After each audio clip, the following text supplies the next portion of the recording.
Hi friends, எண்ணெய் கத்திரிக்காய் குழம்பு செய்கிறதுக்கு கத்திரிக்காய் நல்லா பிஞ்சாக இருக்கணும். இந்த மாதிரி பிஞ்சாக வாங்கிக்கோங்க.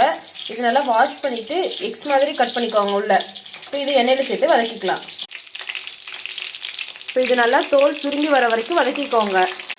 கத்திரிக்காய் இந்த அளவுக்கு நல்லா தோல் சுருங்கி நல்லா கலர் மாதிரி வதங்கியிருக்கணும். இதை ஒரு பிளேட்டில் ட்ரான்ஸ்ஃபர் பண்ணிக்கலாம்.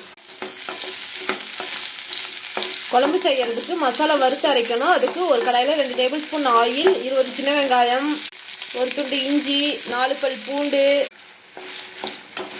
வெங்காயம் நல்லா வதங்கினது 2 மீடியம் சைஸ் தக்காளி சேர்த்து நல்லா வதக்கிக்கோங்க. தக்காளி நல்லா குலைவாக வதங்கினதும் இது கூட 1 டேபிள் ஸ்பூன் சீரகம், 1 டேபிள் ஸ்பூன் சோம்பு, கொஞ்சம் மிளகு சேர்த்து நல்லா வதக்கிக்கோங்க.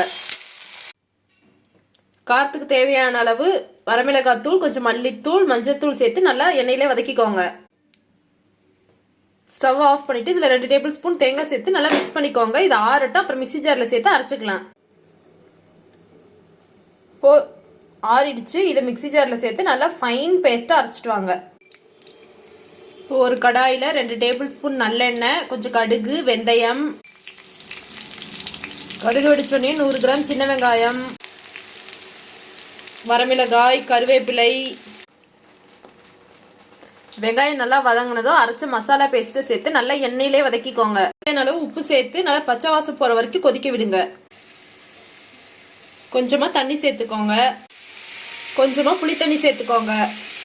புளி சேர்த்து ஒரு கொதி வந்தோடனே வதக்கி வச்ச கத்திரிக்காயை சேர்த்துக்கோங்க. இது நல்லா கொதிச்சு எண்ணெய் பிரிஞ்சு வரட்டும்.